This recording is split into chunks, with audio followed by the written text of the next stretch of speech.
शहनवाज जी, SN Singh ने India गठबंधन पे खूब जमकर हमला बोला कि, और है भी सामने, देखिए जम्मू कश्मीर में साथ लड़े, सरकार में नहीं शामिल, बोले 2 सीटें दे दो। ये लड़ते भी हैं मगर हरा लेते हैं, और कांग्रेस अकेले लड़ने जाती है तो झटका खा जाती है, इसीलिए लड़ते रहेंगे। अशोक जी सवाल ले लीजिए मेरा, अशोक जी का सही है कहना कि हम लड़ते दिखते रहेंगे कि इनको अंदर अंदर हरा लेंगे। अनम्यूट कीजिए अपने आप को, अनम्यूट हाँ, कीजिए। मैंने अनम्यूट कर रखा है। आवाज नहीं आ रही है? आ गई आ गई आ गई। वो पति पत्नी की लड़ाई होती है ना, कि साथ रहना भी है, छोड़ भी नहीं सकते एक दूसरे को, और साथ रह भी नहीं पा रहे हैं। तो वही समस्या इंडिया गठबंधन में शायद इस समय चल रही है, अच्छा, कि अपनी समस्या बता भी नहीं पा रहे हैं, और पता होते हुए भी उसका समाधान नहीं कर पा रहे हैं। मगर मुझे पति ऐसा लगता पत्नी है घर कि के अंदर लड़ते, बाहर नहीं जाती लड़ाई, ये नहीं मान नहीं लिए नहीं, जाए भले। ये मॉडर्न जमाना है सर। ये पति पत्नी आजकल सोशल मीडिया पे डाल देते हैं, तुरंत पता चल जाता है। तो अभी अभी क्या हो गया कि जो असल में दो सीटें हैं ना, इन 2 सीटों पर कांग्रेस को ले लेनी चाहिए थी। मेरे हिसाब से शायद ले भी लेगी कांग्रेस वो 2 सीटें। अगर नहीं लेती है तो ये मत समझिएगा समाजवादी पार्टी अपना दावा महाराष्ट्र में कम करने वाली है।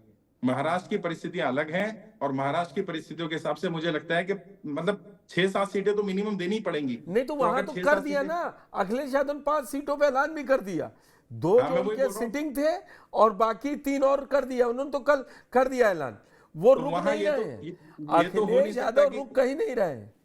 ये तो हो नहीं सकता कि समाजवादी को और महाराष्ट्र में कल कम सीटें रात दे में दी मध्य जाए। प्रदेश में भी उपचुनाव में बुढ़नी सीट पे कर दिया अशोक आर्य को, जी अगर जी मैं जी नाम जी। गलत नहीं ले रहा हूं तो। नहीं, तो मुझे ऐसा लगता है कि इसमें समाजवादी पार्टी की कोई गलती नहीं है। समाजवादी पार्टी एग्रेसिवली काम कर रही है, और करना भी चाहिए उनको, क्योंकि उनके लिए उत्तर प्रदेश बड़ा राज्य तो है ही, साथ ही साथ महाराष्ट्र में या बाकी जगह भी उन्हें सीटें ज्यादा मिल जाए तो इसमें बुराई नहीं है। समस्या क्या आ रही है कांग्रेस में, जो एक जब सरकार चलती थी ना 2014 से पहले, तो एक शब्द यूज किया जाता था पॉलिसी पैरालिसिस का। मुझे लगता है वो जो सरकार में पॉलिसी पैरालिसिस था, वो शायद पार्टी में भी आ गया है। पार्टी डिसीजन लेने में बहुत देर कर रही है, बहुत ज्यादा डिले कर रही है। वहीं दूसरी ओर जिधर भारतीय जनता पार्टी की बात करें, तो मैंने पहले भी कहा था, उनकी डिसीजन मेकिंग एबिलिटी, उनका माइक्रो मैनेजमेंट, उनका बूथ लेवल मैनेजमेंट, उनका कॉन्स्टिट्यूंसी मैनेजमेंट, कैंडिडेट मैनेजमेंट लगभग मतलब सभी पार्टियों से बेहतर है, और बिल्कुल, एट पार रहता है। मतलब चुनाव से बहुत पहले वो उसकी तैयारी वो में कर हार जाते जाए हैं। जीत जाए, लेकिन वो, वो हाँ, उससे फर्क नहीं पड़ता। चुनाव वो लड़ना चुनाव नहीं लड़ते छोड़ते रहते हैं, हैं। हाँ, उनका मोड वो स्टार्ट रहता है। प्रोफेशनली काम करते हैं। वो टाइम मतलब पार्ट टाइम पॉलिटिशियन नहीं है ये लोग फुल टाइम पॉलिटिशियन। इनको मालूम है कि राजनीति में हमेशा 24/7 पॉलिटिक्स करनी पड़ेगी, दाव पेच बदलने पड़ेंगे। हार के समीकरण को जीत में कैसे बदलना, हरियाणा में हमने देखा।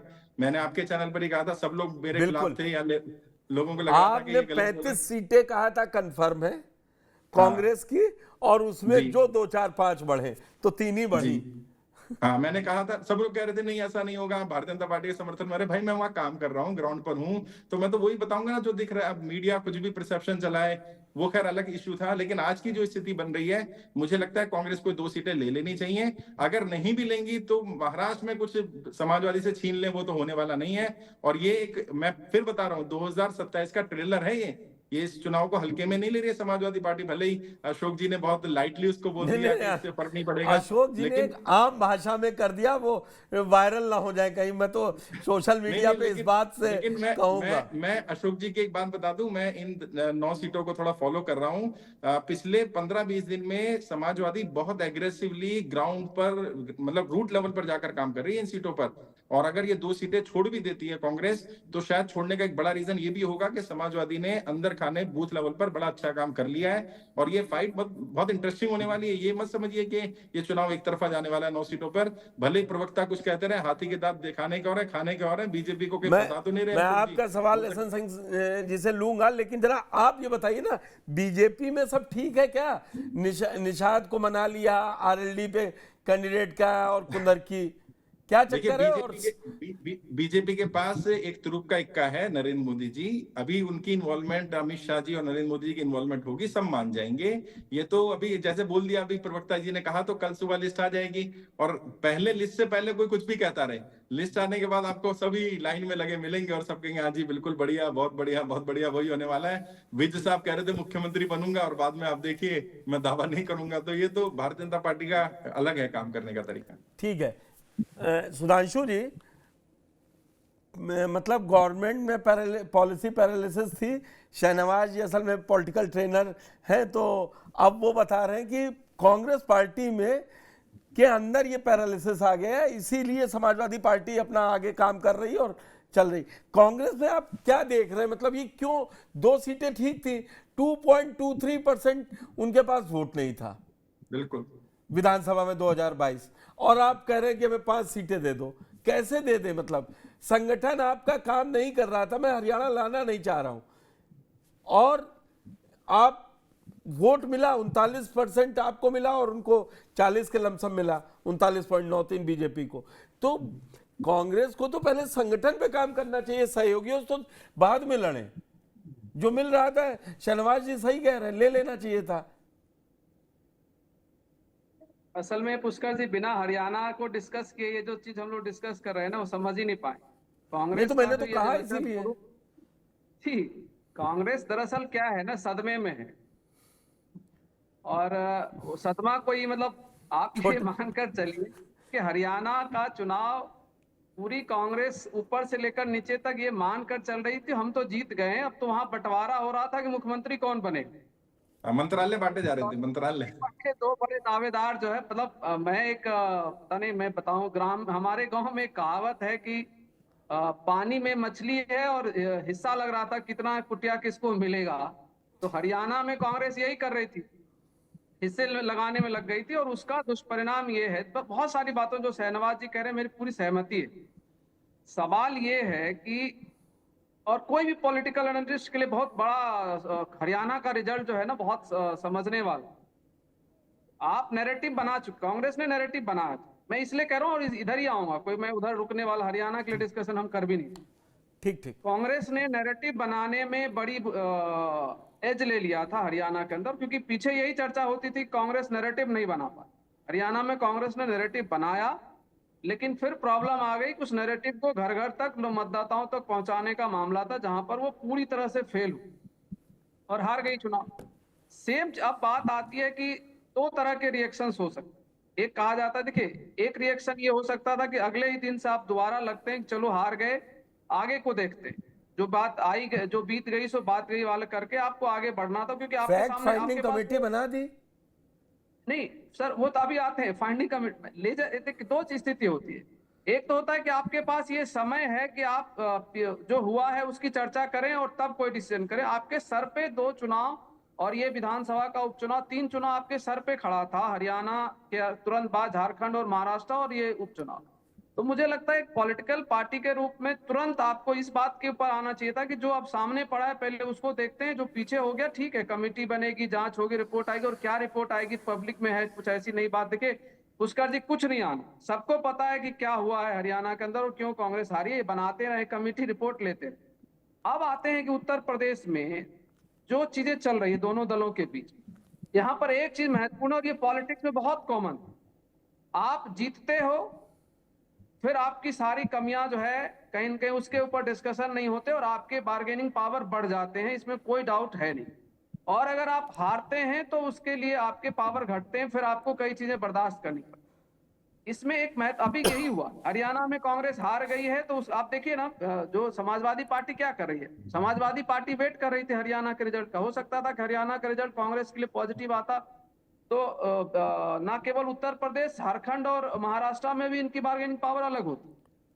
तो आज के दिन मेरे हिसाब से कांग्रेस को यह समझना पड़ेगा कि आप जिस विकेट पर खड़े हो, और ये बहुत कॉमन नैरेटिव्स बनता जा रहा है कि भाई कांग्रेस वर्सेस बीजेपी जहां पर हो रही है वहां पर कांग्रेस लूज कर रही है। तो लूज कर रही है तो आपको वो ताकत तो दिखानी पड़ेगी ना कि भाई आप नहीं, आप जम्मू कश्मीर में भी नहीं जीते, 6 सीटें जीते मात्र। वो सही कह रहे थे उमर अब्दुल्ला। और जम्मू कश्मीर में हालत देख लीजिए ना, मतलब आप एक्सपेक्ट कर रहे थे कि आपके बिना सरकार नहीं बनेगी, आप किंग मेकर हो गए। आप किंग मेकर नहीं है, ठीक है, आप एक इंडिया गठबंधन को चलाना चाहते हैं।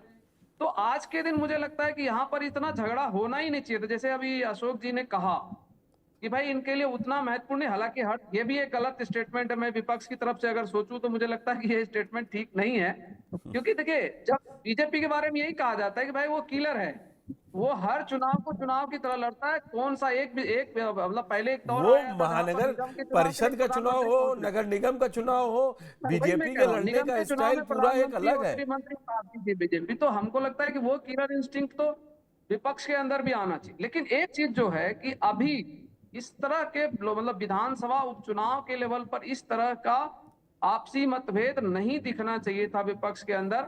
और शायद मुझे लगता है इसके कई जगह से निकल कर आ रही होंगी। 100% महाराष्ट्र इसके पीछे एक वजह होगी, क्योंकि वही फिर बार्गेनिंग का मामला है कि तुम इधर कर लो तो हम उधर कर लेंगे। और देखिए दिक्कत कहाँ आती है, हरियाणा महाराष्ट्र में भी समाजवादी पार्टी ने कल से ही नॉमिनेशन शुरू है, अगर मैं गलत नहीं हूं 22 तारीख से बिल्कुल नॉमिनेशन शुरू है भाई। बिल्कुल है, कल से शुरू है। बीजेपी वहां 99 सीटों पे ऐलान कर चुकी। अजीत पवार ने अपने फॉर्म ए और बी बांट दिए, और आप अभी यही नहीं से सेट कर पा रहे हो कि कहां कहां लड़ेंगे, कहां कहां नहीं लड़ेंगे। बिल्कुल, देखिए आप एक चीज और देखिए ना, हरियाणा के लिए समाजवादी पार्टी ने कहा था मुझे एक सीट भी दे दो, जस्ट फॉर कि लगे कि हाँ जी अलायंस लड़ रहा है। और आज जब डिसीजन करने के लिए जब हम लोग यहाँ एनालाइज करने बैठे तो नहीं लग रहा है कि अहिरवार की एक सीटें शायद दे दी जाती और समाजवादी पार्टी के मुखिया अखिलेश जी को हरियाणा में प्रचार के लिए उतार दिया गया तो शायद कुछ और संदेश हो। तो कई सारी चीजें हैं एक्चुअली ना, लगातार अब मध्य प्रदेश में जिस तरह के बयान दिए गए, तो अभी मुझे लगता है इंडिया गठबंधन को बहुत अलर्ट होके और बहुत अगर जीतना है तो, बाकी तो अगर ये स्कोर शहनवाज जी ने भी एक आकलन दिया अपना कि जमीन पे देख रहे हैं कि समाजवादी पार्टी उपचुनाव के बावजूद बहुत बढ़िया मतलब निचले लेवल का काम कर रही है। आपका क्या आकलन है? आप भी फील्ड में रहते हैं बहुत ज्यादा। नहीं देखिए, वो ये तो आप मान कर चलिए, और मैं कई सारे नैरेटिव्स, जो नैरेटिव्स की बात कर रहे हैं ना, नैरेटिव्स के लेवल पर भी समाजवादी पार्टी उत्तर प्रदेश में लीड कर रही है। आपको मैं बता रहा हूं, अभी मैंने कहीं से पढ़ा, अभी देख रहा था सूचना, शायद पता नहीं बीजेपी प्रवक्ता यहाँ बैठे हैं उनको क्या सूचना है मुझे नहीं मालूम एग्जैक्टली, लेकिन ये पता चल रहा है कि बीजेपी शायद ये प्रयास करे कि अधिकतम सीटें ओबीसी को देने की तैयारी कर रही है बीजेपी। हाँ, तो वो जो पीडीए की मैं आऊंगा, वो पीडीए को पीडीए से लड़ने की तैयारी है, पिछड़ा दलित अगड़ा जोड़ दिया है, अल्पसंख्यक कैंसिल करके। पुष्कर जी इसी वजह से तो कर रहे हैं ना, जो नैरेटिव्स बना है और जिसके ऊपर लोकसभा का रिजल्ट आया, उस नैरेटिव का काउंटर बीजेपी निकालने की कोशिश करे। और आपको बता रहा हूं निकालें, लेकिन जो वहां का जनमत है आज के दिन में वो पीडीए के साथ जाने वाला है, क्योंकि सारी चीजों को जो आप वहां से अंडर जो इन्होंने शहनवाज जी ने कहा और हम लोग जो पता कर पा रहे हैं, बात कर पा रहे हैं लोगों से, वो अभी बना हुआ है, उसमें कोई ब्रेक नहीं आया जो लोकसभा ठीक है, मैं अब अशोक जी के पास जाऊंगा। अशोक नहीं, जी, एक पुष्कर जी, एक इन्फॉर्मेशन और देनी थी, वो इसी में काम आएगी, काफी मतलब जानकारी है। अभी जो ग्राउंड पर जो स्थिति बन रही है उसमें, जैसा भाई ने कहा, बिल्कुल सही कहा। और एक एड ऑन चीज जो हो रही है, अखिलेश यादव जी इस तरह से एग्रेसिव डिसीजन ले रहे हैं, चुनाव के तुरंत रिजल्ट आते ही उन्होंने लिस्ट जारी कर दी, इससे समाजवादी का कार्यकर्ता बहुत एग्रेसिवली काम कर रहे हैं। ठीक है, मैं आऊंगा, उसका नुकसान भी हो रहा है, मैं वही सवाल आपसे पूछूं।